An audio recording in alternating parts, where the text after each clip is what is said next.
Midang deui, medar deui, ngahanca deui, tur ngahibur deui wargi Dahlia dina radiona sewang-sewangan ku bidangan dongeng Sunda ti Dahlia. Anu dijomantarakeun 3 Lurah 101,5 FM Radio Dahlia. Dina jejer carios Si Konsleng Wilujeng ngadangukeun.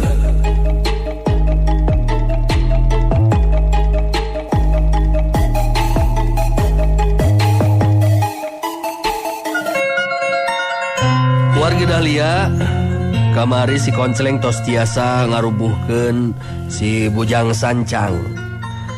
Anu salajengna Birawa sareng si Konsleng seja neraskeun deui lalampahanana sabadana ngantunkeun lembur Mekar Jati. Urang lajengkeun serial si Konsleng Manjing Karengkeng karya Bagus Herspati.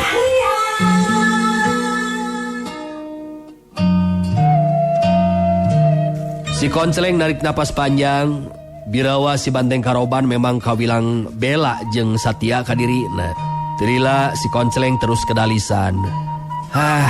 Nyaeta atuh aya-aya bae cocoba keur diri akang teh Birawa. Ngan eta be kun teu sangkana teh prawira kuat ku tega ngusir akang.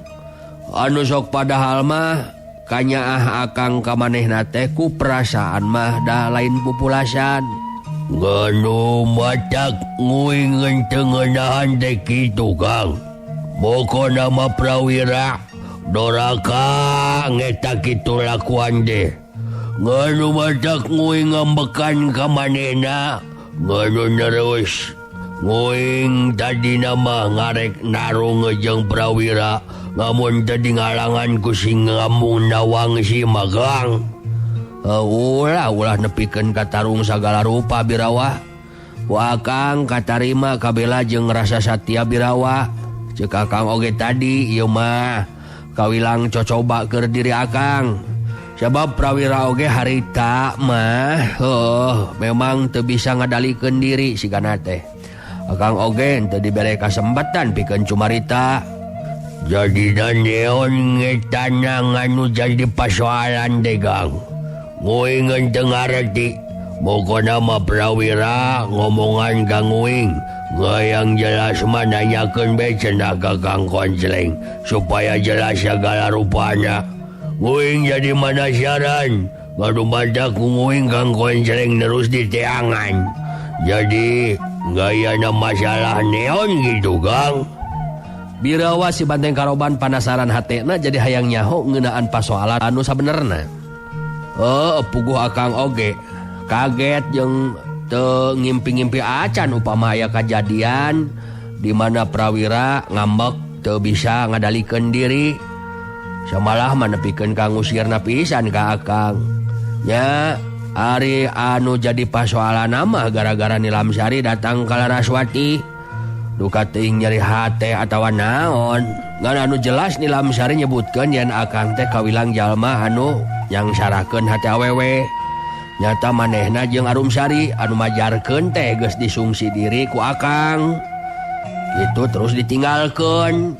Nah kieu geraya ari jujutan anu sajelasna mah Birawa. Ku si Konsleng terus diguar ngeunaan jujutan kajadian ti mimiti nepikeun ka dirina diusir ku prawira anu geus teu make jeung tinimbangan deui. Birawa si Banteng Karoban ngabandungan kalawan Daria kana naon rupa anu diguar ku si Konsleng waktu harita. Telila si Konsleng terus mungkas guaran caritaanana. Tah gitu kajadianana teh. Kang oge nyeri ari hate mah. Sebab dari kanyaah mah kurang kumaha ka prawira teh. Nepikeun ka paribasana tandon jiwa jeung raga demi kasalamatan prawira. Ngan upama memang teu katarima malah diri akang geus teu dibutuhkeun nya teu naon. Ieu kajadian ku akang ditarimakeun moal make terus dipake gering pikir. Beureum beungeut Birawa si Banteng Karoban. Manehna teu percaya upama si Konceleng nepikeun ka wani ngalakukeun saperti anu dicaritakeun dina surat Laraswati. Wah, ngeta mah pitenya, Kang. Pokona mah pitenya ngeta mah. Jadina ngeta mah sigana bae nilam sari panas ngejeng dari hatean. Nyabab nganu satadina mah manehna nganu hayang dikiwin ku Kang Konceleng deh. Ngamun gitu mah mudah didatangan si nilam sarina, Kang. Nu matak akang oge ieu teh reka Pasir Karenceng. Maksudna hayang panggih jeung nanya ka Nilam Sari. Naon maksudna make jeung ngomong anu lain-lain ka Laraswati? Ya ngeta mah sarua bae ngejeng ngarek baruntakeun rumah tangga Kang Konceleng. Prawira ngamun gitu mah urang ngasak jeujehan. Ngan teu make tinimbangan dina tindakan ngecek uing mah gitu, Kang. Pokona mah prawira ngalangu mahang oge ngecek uing mah salah, Kang. Nya geuskeun bae Birawa. Heeh. Ada engke oge ari bener jeung salah mah moarek pahili-hili.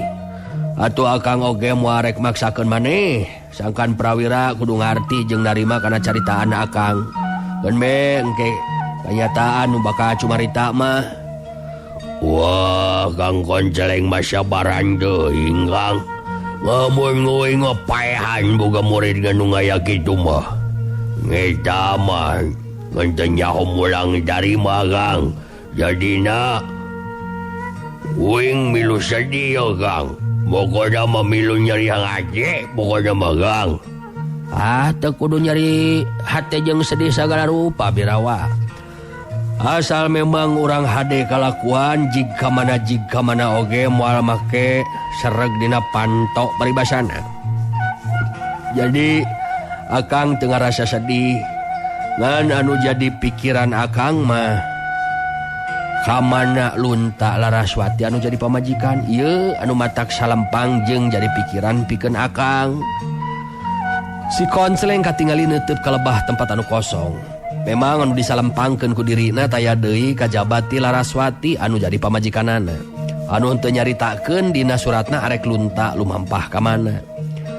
Birawa si Banteng Karoban neuteub antep ka si Konceleng, teutepan anu sarua ngararasakeun kana kaayaan hatena si Konceleng. Jadina ngeta Laraswati teu caritakeun ngarek ka mana nginditna, Kang. Pokona mah Kang Konceleng ngan teu dibere nyaho ngarek ka mana cenah eta ngajeng ngecel Laraswati teh, Kang. Nu matak henteu Birawa. Akang jadi bingung ya kudu ka mana maluruh, ka mana nyusulna. Ngan sugan geus di Pasir Karenceng mah urang tingali be urang teang ka lembur Jatiwangi. Saha nu nyaho datang ka dinya. Wah, bener, Kang. Urang tinggali ka Jatiwangi be, Kang. Pokona mah Nilam Sari mudu ngomong deui ka Laraswati. Manehanana mudu nyabut ngomonganana. Lamun teu nyabut ngomonganana ku nguing bakal dicabut teh nyawana. Tah ieu nama Birawa rek kumaha? Nah rek milu deui ka akang. Moal capek gitu mimilu ka akang. Wah, pokona mah ngaring uing mah ka mana Kang Konceleng indit. Uing mudu milu, Kang. Pokona mah uing ngarek nuturkeun Kang Konceleng ka mana wae oge. Anu jelas di mana ngaya Kang Konceleng mudu ngaya Birawa si Banteng Karoban. Pokona mah urang mudu terus babarengan, Kang. Jadina uing ulah dihalang-halang amun hayang nuturkeun milu ngajeng Kang Konceleng. Nya ari keur akang mah atoh be nu aya sabab aya batur. Malah katarima ku akang kabela jeung ngerasa satia Birawa. Hayu atuh ayeuna mah urang ka lembur Pasir Karenceng be nepungan Nilam Sari. Pangeus si lembur datang nyalampeurkeun ka si Konceleng nya kitu deui anu boga warung. Marunjungan ka si Konceleng. Malah ngaku ka si Konceleng jeung Birawa si Banteng Karoban hayang ngahormat ti ditu nama meureunan. Tapi lantaran si Konceleng boga lampah anu kudu disorang. Harita teu bisa narima kana kahayang pangeus eta lembur. Duana kebat lumampah nuju ka lembur Pasir Karenceng.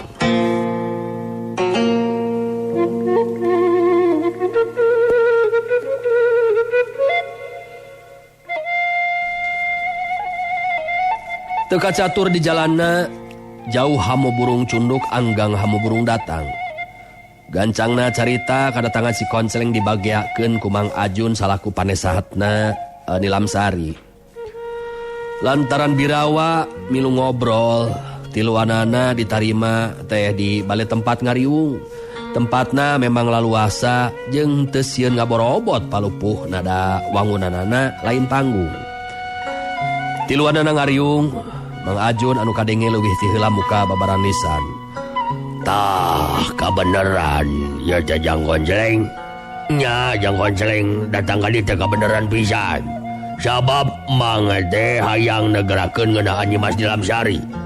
Nah terus betah aya di ditu gitu atawa kumaha ieu teh nya di Lembur Mekarjati atana bae kumaha ieu teh. Si Konceleng kerung neuteub antep ka Mang Ajun teu lila terus nyarita. Nah, kumaha gitu, Mang?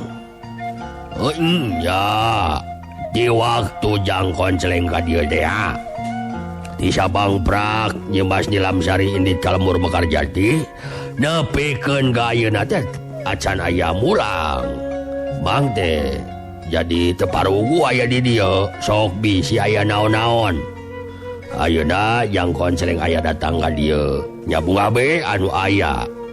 Jadi Nyi Mas Nilamsari aya di Mekarjati gitu. Birawa si Banteng Karoban anu harita kadenge nyarita. Wah, ngamun gitu mah Nilamsari teh ngento balik Kang. Pokona mah beki katingali manehanana bener-bener boga dosa Kang. Pokona mah mudu kapanggihan ku urang Kang.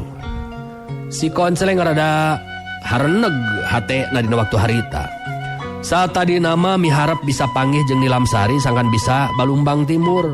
Anu akhirna pasoalan utumali jeung kulawargana bisa dibereskeun. Si Konceleng neuteub antep ka Mang Ajun, tilila terus nyarita deui. Jadi kieu ieu teh Mang Ajun. Pangna kuring datang ka dieu teh sabenerna mah hayang panggih jeung Nilamsari. Tah waktu kuring datang ka dieu teh Nilamsari teh memang datang ke lembur, terus ngobrol jeung Laraswati pamajikan kuring. Anu akhirna aya kajadian anu teu dipiharep ku balarea ieu teh, terutama mah utamana mah ku kuring maksudnya gitu. Samalah mah ayeuna Laraswati luntan ninggalkeun lembur nyadu kating ka mana gitu. Mang Ajun kerung neuteub antep ka si Konceleng, teutepan anu ngandung rasa penasaran. Terus Mang Ajun tumanya deui. Nah, ya kajadian naon gitu Jang Konceleng. Cik, coba caritakeun. Bejakeun ka Mang Jang. Bet mata karaget ieu mah ya. Cik. Kumaha eta kajadianna teh? Birawa si Banteng Karoban harita milu nembrong ngomong. Mokona mah Nilamsari pitena ka Kang Konceleng mokona mah. Bang, jadi Nilamsari geus goreng-gorengan ka Kang Konceleng ka Laraswati. Nganu saterusna mah nguing marengan Kang Konceleng ka dieu. Nguing milu ngencengeun dah ieu Bang. Si Konceleng terus nyaritakeun ngeunaan kajadian anu sabenerna ka Mang Ajun, tumali jeung kadatangan Nilamsari anu ngahasut jeung mangaruhan Laraswati ku caritaan anu henteu dina tempatna. Mang Ajun ngabandungan kalawan daria kana guaran caritaan si Konceleng dibarung jeung rasa kaget. Tilila si Konceleng terus mungkas guaranana. Tah kitu kajadianana teh Mang. Jadi kuring datang ka dieu teh hayang Balumbang Timur jeung Nilamsari. Naon maksudna make jeung ngabaruntakeun rumah tangga kuring. Anu sok padahal mah antara kuring jeung Nilamsari teh apan guru jeung murid. Mang Ajun katingali gigi deug bari terus nyarita.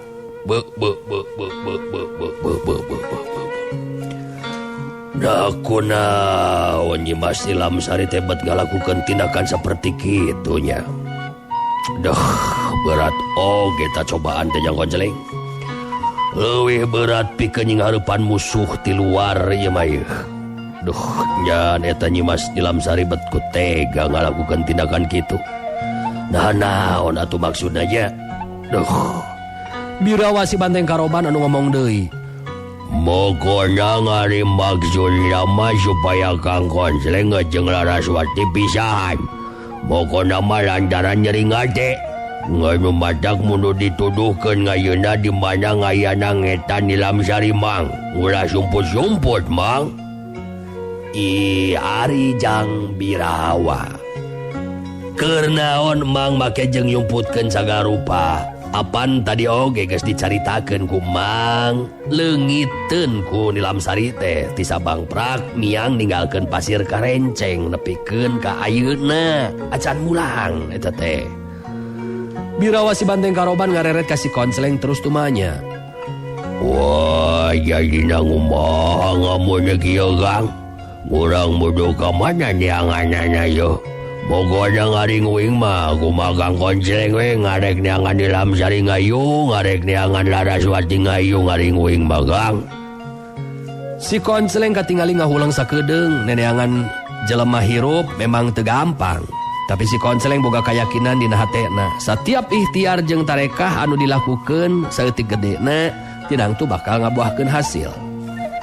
Ya ari geus jelas karuhan kieu mah. Karnaon orang lila-lila di dia oge Birawa. Ya mending kene orang neangan Laraswati be atuh aya namanya. Aja nguing oge satuju bae ngaring uing mangade ka manang oge. Pokona mah anu penting masalahna mudu bisa nepikeun garebes Kang.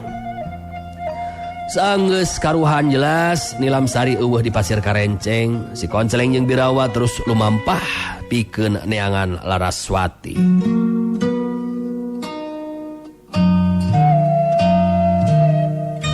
Waktu terus lumaku marengan rumingkang insan pangeusi alam. Prawira loba hulang-hulang mikiran kajadian poe-poe ka tukang di mana dirina geus ngusir si Konsleng anu jadi guruna. Arum sari ti Sabang Prak kajadian si Konsleng diusir ti Lemur Mekarjati henteu loba ngobrol sigana teh. Da upama teu seug inget kana kandungan bulan alaeun mah Arum sari oge tangtu moal make aya cicing di imah sabab tindakan anu jadi salaki geus jelas salah. Wanci peuting Prawira ngagoler sorangan di tengah imah, pikiranana muter, hatena galecok omong sorangan. Duh, aing kalepasan teuing jeung memang kurang tinimbangan tindakan teh. Kapikir ayeuna ku diri aing lamun nya Kang Konsleng boga kitu kalakuan memang kacida teuing. Tapi ras inget Nilam Sari teh memang ngeukehan nurutkeun pangakuan Kang Konsleng mah yang dipihukum ku Kang Konsleng. Pama bener-bener kitu kanyataanana. Duh, aing geus nyieun dosa gede sabab ngusir anu jadi guru anu jelas kanyaah jeung kabelana geus karasa ku diri aing. Nya salah tindakan teh getas harupateun teuing teu dipikir heula anu asak. Kumaha lamun Nilam Sari anu jijieunnan. Kang Konsleng indit duka tingkah mana. Malah hatena oge gudawang meureunan nyeri hate anu lain dikieuna. Aing jadi inget kana caritaan Eyang Bongkok yen bakal pinanggih jeung Cocoba. Ieu meureunan anu disebut Cocoba teh. Sababaraha kali Prawira narik napas panjang hayang ngaleupaskeun Bang Baluh dina jero badanna. Waktu Prawira sare dina impianana bet ditepungkeun jeung Eyang Bongkok. Malah dina eta impian Eyang Bongkok nyarita ka Prawira. Tindakannya anu teu dibarengan ku tinimbangan jeung perasaan. Mangarupa tindakan anu kajurung ku nafsu wungkul jalu. Salah tah tindakan teh. Upama bener guru hidup salah, henteu kudu dihukum ku urang ku cara diusir jalu. Sabab dirina bakal dihukum ku lakuna, didakwa ku lampahna. Nganya yang boga kayakinan, Kang Konsleng lain jalma anu gampang leumpeuh ku kahayang.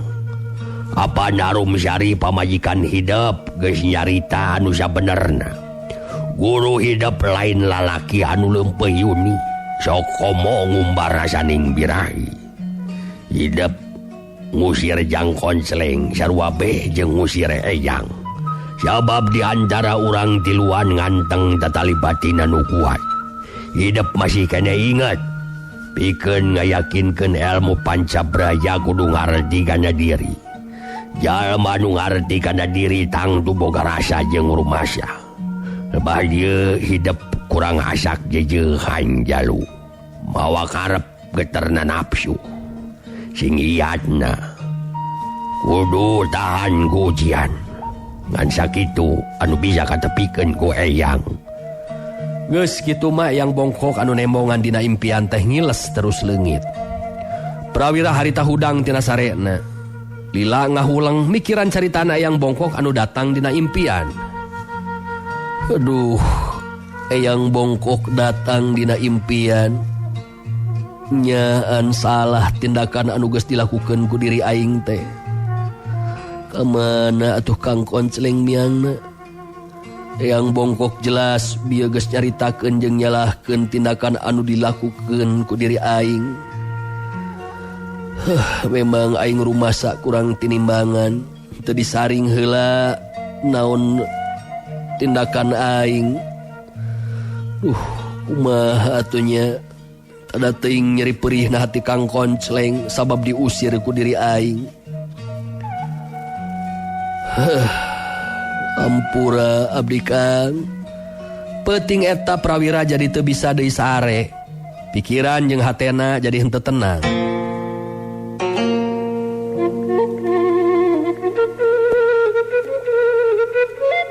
Dina poe isukna wanci pabeberang, prawira aya kasempetan ngobrol jeung anu jadi indung katut pamajikanana. Arum sari oge poe harita maka tingali daikeun ngariung ngobrol. Amuna wangsih anu harita ngajalanan muka obrolan. Sakedeung deui nya moal lila deui kandungan teh bakal lahir nyai. Sing lungsur langsar ulah aya gangguan. Nu matak ulah loba ngalamun anu teu paruguh ceuk ambu mah. Arum sari neuteup antep ka amuna wangsih terus nyarita lalaunan. Abdi sanes ngalamun teu puguh ambu. Nanging abdi tetap mikiran tindakan anu dilakukan ku Kang Prawira ambu. Kang Konceleng diusir teu pupuguh, bari teu ditalungtik heula bener sareng salahna. Si surat anu dumasar tina katerangan di Lamsari teh teu ditalungtik heula, teu dipaluru heula. Ku abdi bisa karampa perasaan Kang Konceleng. Nu mana kanyaah oge kabelana karaos meureunanku sadayana. Eta anu tetep jadi lamunan pikeun diri abdi. Amuna wangsih jeung prawira silih teuteup. Memang bener naon anu dicaritakeun ku Arum Sari bieu. Sokomo prawira ayeuna geus kageuing pikirna kahudang ngarasa kasadaranana. Amuna wangsih satadina mah ngarasa salempang. Sok inggis anu jadi anakna kahudang deui kaambekna. Tapi ku ambuna wangsih katingali prawira terus tungkul bari narik napas panjang. Akang oge memang kakara kapikir ayeuna Arum. En tindakan akang mangrupa tindakan anu kurang tinembangan, henteu jeung jejeuhan. Sakuduna mah akang menta katerangan heula anu pasti tini Lamsari. Dina hareuti diriungkeun bener jeung henteuna. Tindakan akang anu ukur kana nafsu wungkul, kawilang lain tindakan hiji pamingpin anu bijaksana. Akang ngarasa kaduhung Arum. Leuheung basa naon anu dicaritakeun ku Lamsari teh bener. Upamangan ukur rekaan, akang geus nyeun dosa anu gede ka Kang Konceleng. Prawira nyaritana lalaunan dibarengan ku narik napas sababaraha kali. Amuna wangsih ngareret ka Arum Sari anu katingali reumbae deui ku Cipanon.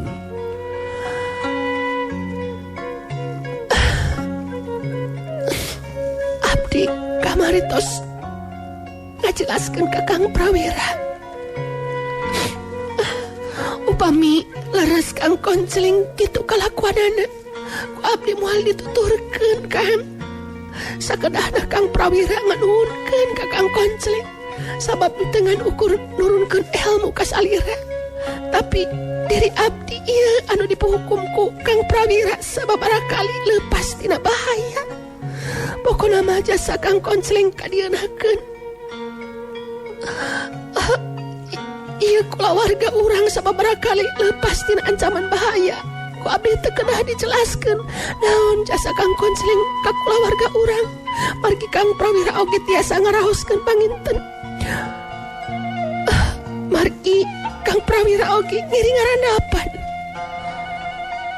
Arum Sari mepeskeun katugeuna hatena sanggeusna sababaraha poe disidem dina jero hatena. Amuna wangsi narik napas panjang terus milu kedalisan. Amu oge apan geus ngomong ka Hidep Prawira. Waktu si Birawa rek init lunta neangan Jang Konsleng, ambu aya pikiran kumaha upama carita Nilam Sari ngan ukurekaan. Sabab urang teu nyalusur anu leuwih jelas masalahna. Ngan ukur ngagugu kana katerangan sapihak.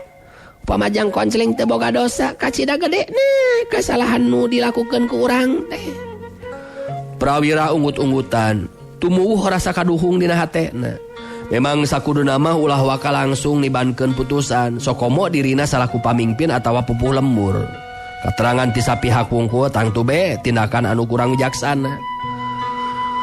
Abdi memang salah amu Arum, akang rumasa kana kasalahan nu dilakukeun ku akang. Sokomo upama akang sadar kana kaayaan diri akang sorangan, akang salaku pupuh di lembur, tangtu sakuduna mah upama aya masalah teh dengan ukur ngagugu katerangan ti sapihak. Tindakan akang memang kurang wijaksana Arum, malah akang ngarasa kaduhung. Arum Sari neuteup antep kanu jadi salakina. Kadenge nyarita deui sorana dumareuda gambaran tina hate anu kahudang deui kasedihna. Teu aya hartosna kaduhung oge Kang Prawira. Ku abdi tos kasawang gudawang ngaraheutna hate Kang Konsleng.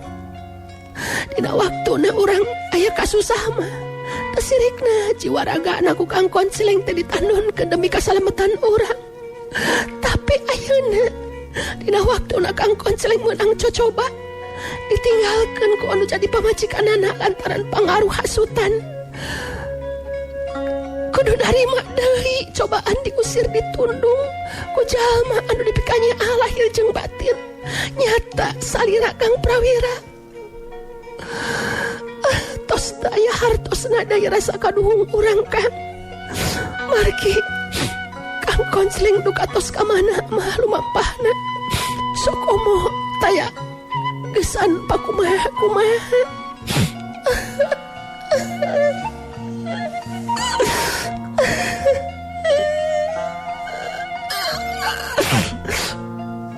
Arum Sari nginghak ceurik tungkul bari nyusutan Cipanon. Prawira unggut-unggutan tanda ngabenerkeun kana carita anu jadi pamajikanana. Sapasang panonna semu beus baseuh. Bisa kasawang ayeuna mah kumaha perasaan si Konsleng anu jadi guruna waktu ditundung ti lembur teu beda ti kasakitan. Akang memang salah Nyai. Lebah dieu akang memang talobeh jeung balanga. Akang teu waspada jeung bisa maca kana kaayaan. Memang bisa kasawang ku akang oge Kang Konsleng nalangsa hatena. Akang teu ngaji diri, akang teu ngajaga perasaan. Ampura akang Arum. Sanes nuhunkeun dihampura ka abdi. Kang Prawira teu minimal kalepatan ka abdi. Anu jelas kalepatan anu langsung dilakukeun ku Kang Prawira menyata ka Kang Konsleng.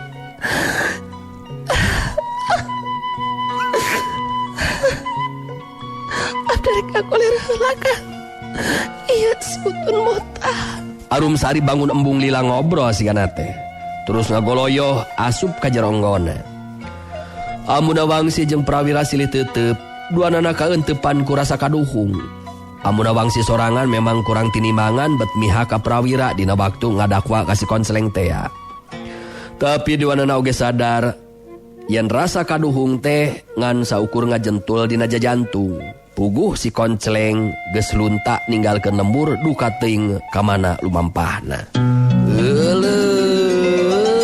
Waktosna wargi parantos tanya kapan urang ecakeun deui ieu saria si konceleng dinten ieu kinten-kinten ka mana si konceleng lumampahna urang guar sakedik-sakedik anjingnya atuh wayahna panginten dinten ieu sim kuring kedah mungkas di ieu saria si konceleng atur nuhun kana sadaya paratosana punten samurai kelepatan wilujeng kantun kasadayana permios. Assalamualaikum warahmatullahi wabarakatuh. Panteng radio Panteng Dahlia enak-enak lenggamnya Dahlia prung go goyang.